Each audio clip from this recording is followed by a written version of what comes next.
Nous prenons le livre de Marc 16, chapitre 15. Alléluia. Marc, chapitre 16, à partir du verset 15. Je lis. Puis il leur dit, allez partout le monde et prêchez la bonne nouvelle à toute la création.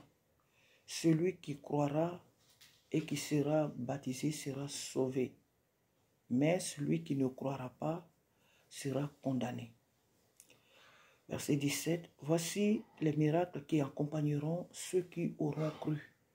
En mon nom, ils chasseront les démons. Ils parleront de nouvelles langues. Ils saisiront des serpents. S'ils boivent quelque breuvage mortel, il ne leur fera point de mal.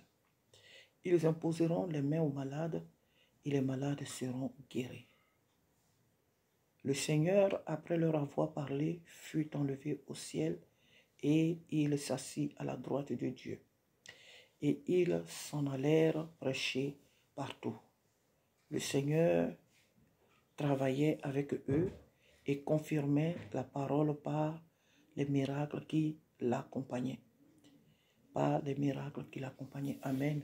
Ici, ce matin, c'est la mission que Jésus a donnée aux disciples avant qu'ils ne montent au ciel. Cette mission qui est aussi la nôtre. Cette mission que Christ a donnée à son Église. Si dans la maison de Dieu, un enfant de Dieu se dit, mais quel est moi mon ministère? Mais qu'est-ce que moi je dois faire? Je ne sais pas exactement quel est mon don.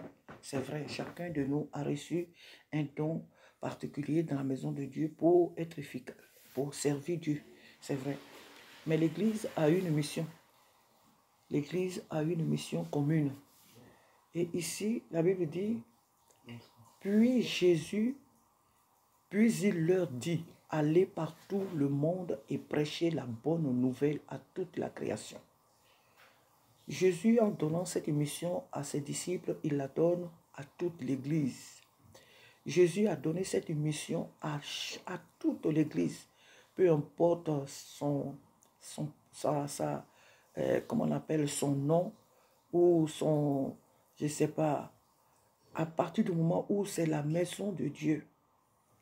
C'est la maison de Dieu. À partir du moment où ces personnes confessent Jésus-Christ comme Seigneur et Sauveur, peu importe de quel bord religieuse qu'elles puissent être, à partir du moment où elles acceptent Jésus comme leur Seigneur et Sauveur, elles demeurent l'Église de Jésus-Christ.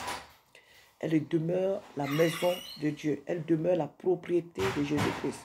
Et cette mission, le Seigneur la confie à chacun de nous. Aller par tout le monde et prêcher la bonne nouvelle à toute la création, sans exception. Il n'y a pas de allez-y, c'est que l'Afrique que vous devez évangéliser, c'est que l'Europe, c'est que les États-Unis, c'est que l'Asie, c'est que l'Océanie, c'est que les îles, c'est que le temps, c'est que non. C'est toute la création. Toute la création de Dieu doit recevoir la parole de Dieu. Toute la création doit recevoir la parole de Dieu pour revenir au Créateur. Toutes les personnes que Jésus a créées, Dieu a créé à son image, doivent recevoir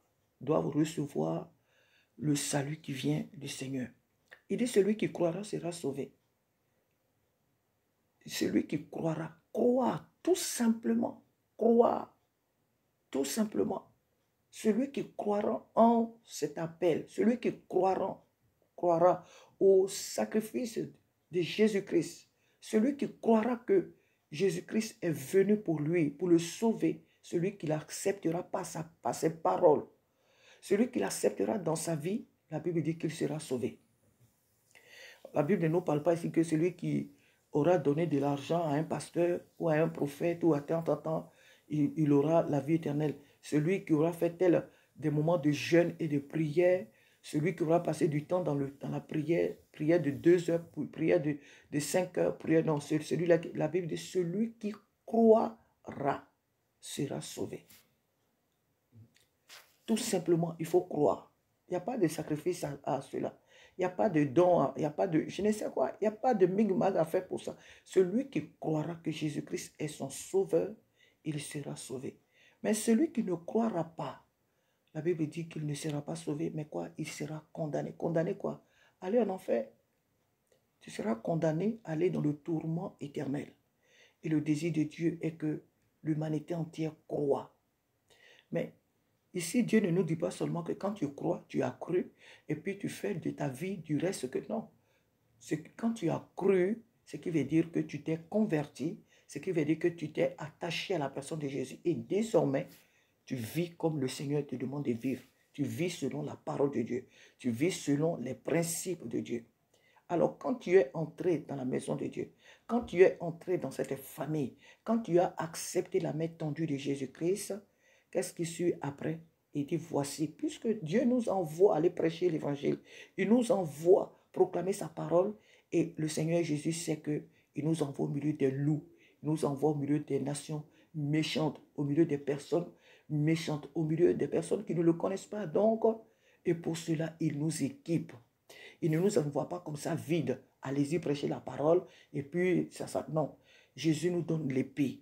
Jésus nous donne ce qui nous est nécessaire pour triompher des œuvres de l'ennemi, pour triompher, pour apporter la vie, pour apporter la paix, pour apporter la joie, pour apporter la délivrance. Jésus nous a équipés. Il nous a donné des armes.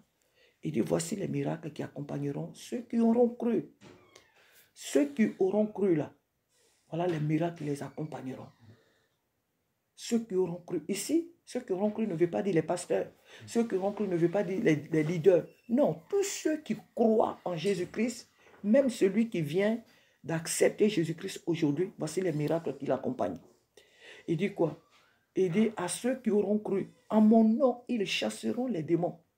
Le chrétien n'a pas besoin forcément d'un pasteur pour chasser un démon de sa vie. Tu n'as pas besoin de tel. C'est vrai qu'il y a des moments de délivrance, c'est vrai. Mais pour chasser un esprit un peu de ta vie, pour chasser une situation négative de ta vie, tu n'as pas besoin de quelqu'un.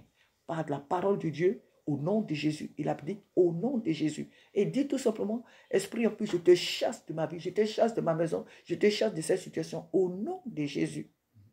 Donc le pouvoir est donné à celui ou celle qui croit de chasser les démons. Peu importe leur rang, peu importe leur forme, leur taille, je ne sais quoi, qu'ils soient des démons comme les gens dans ces temps parlaient des démons, qu'ils soient des démons des mers, qu'ils soient des démons des forêts, qu'ils soient des démons de la terre, qu'ils soient des démons des rizières ou des rivières, qu'ils soient des démons de je ne sais de quelle nature, Dieu dit, ils chasseront les démons. Démons, c'est Satan et ses agents, ce sont des démons. Il n'y a pas de ming-mag à faire pour chasser un démon. Il faut les chasser. Ils parleront de nouvelles langues. Ici, il est question du baptême du Saint-Esprit. Tous ceux qui croient en Jésus-Christ doivent rechercher le baptême du Saint-Esprit. Il n'y a pas de prix à payer pour cela. Tu veux recevoir le baptême du Saint-Esprit, tu pries. Et il est donné, le Seigneur a donné le pouvoir à tous ses enfants de rechercher le baptême du Saint-Esprit. Ils parleront de nouvelles langues. Tous ceux qui ont cru, il est obligatoire, il est nécessaire pour chaque enfant de Dieu de parler en langue. Ils saisiront des serpents. La Bible ne nous dit pas d'aller chercher les serpents à tout bout de chemin ou dans les champs pour aller les saisir. Non. Les serpents ici, ce sont aussi les esprits impurs. Pourquoi les saisir? Parce que quand tu saisis quelque chose, tant que tu ne l'as pas, quand tu saisis quelque chose, tu l'as saisi pour une utilité, tu l'as saisi parce que tu trouves que cela est nécessaire, tu trouves important de saisir. On dit souvent il faut saisir une opportunité, il faut saisir une occasion.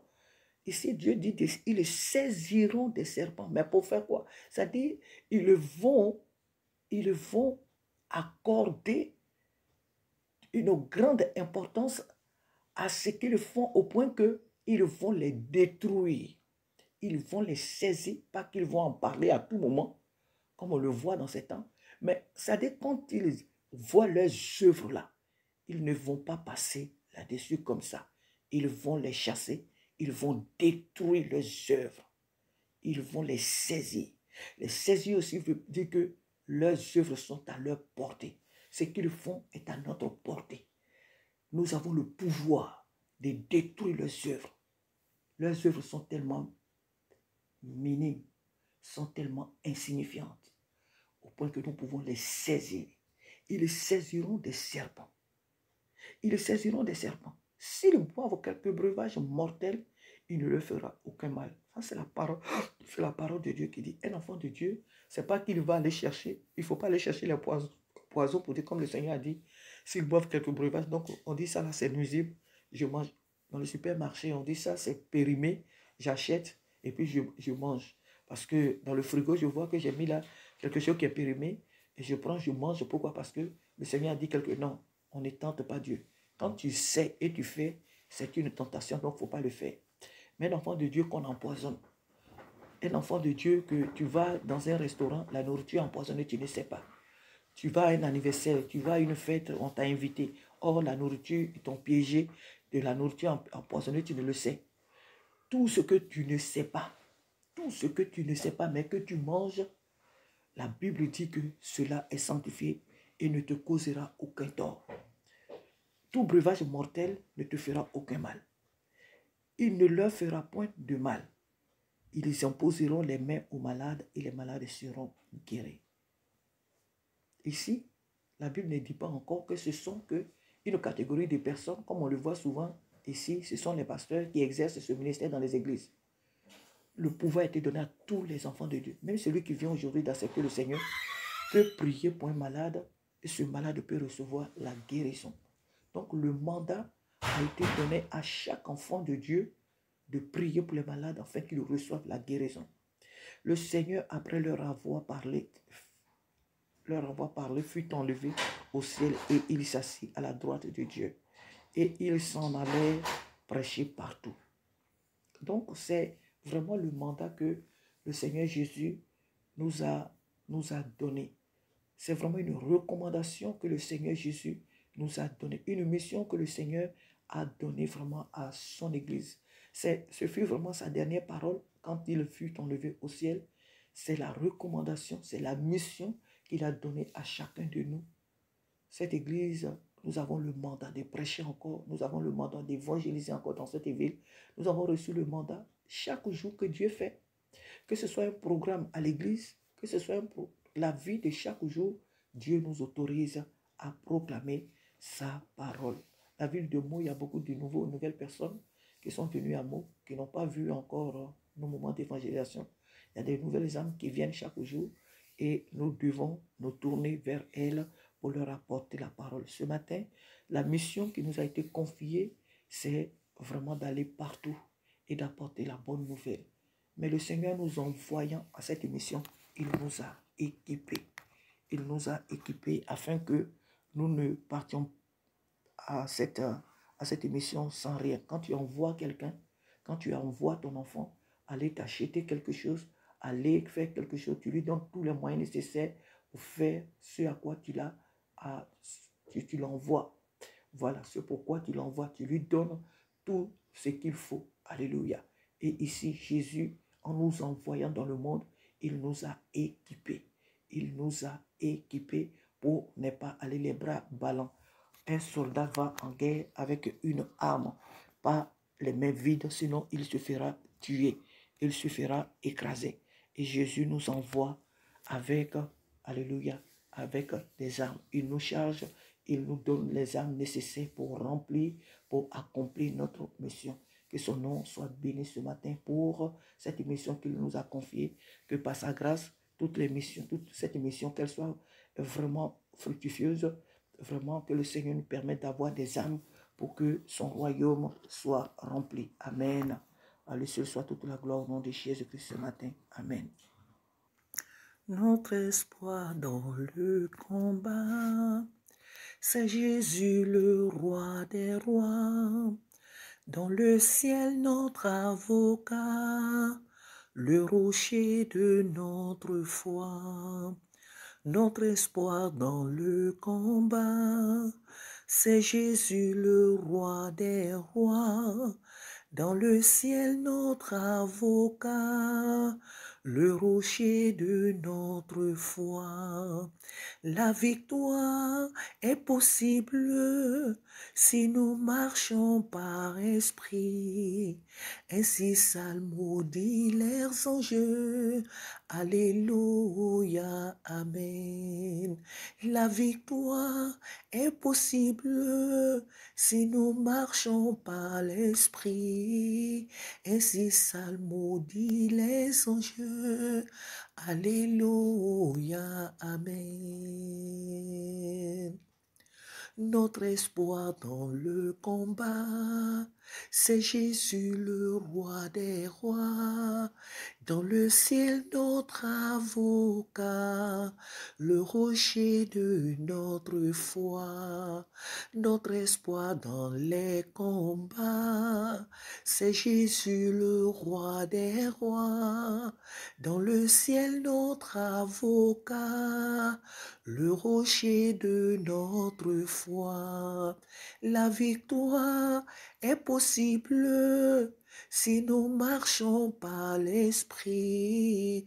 Ainsi salmodient les anges. Alléluia, Amen.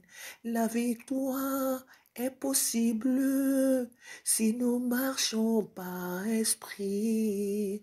Ainsi salmodient les anges.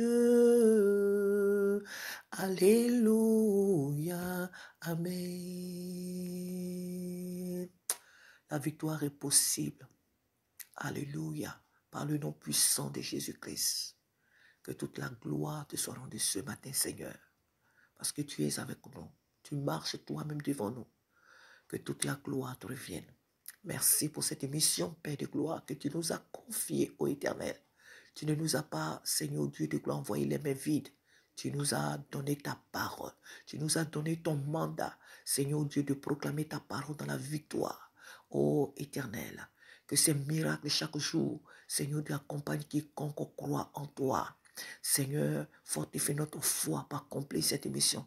Fortifie notre foi pour accomplir cette émission partout où tu nous envoies à travers le monde. Saint-Esprit, sois béni ce matin pour la victoire sur, oh Dieu, toute forme d'incrédulité, de rejet de ta parole. Seigneur, merci. Seigneur, merci. Seigneur, merci parce que tu te révèles aux âmes qui t'appartiennent à travers ces moments d'évangélisation. Saint-Esprit, tu te révèles, Papa, aux âmes qui t'appartiennent, Seigneur. Alléluia. Que toute la gloire te revienne ce matin parce que tu nous conduis toi-même. Merci, Seigneur, pour cette belle mission au nom de Jésus-Christ. Amen. Amen, amen.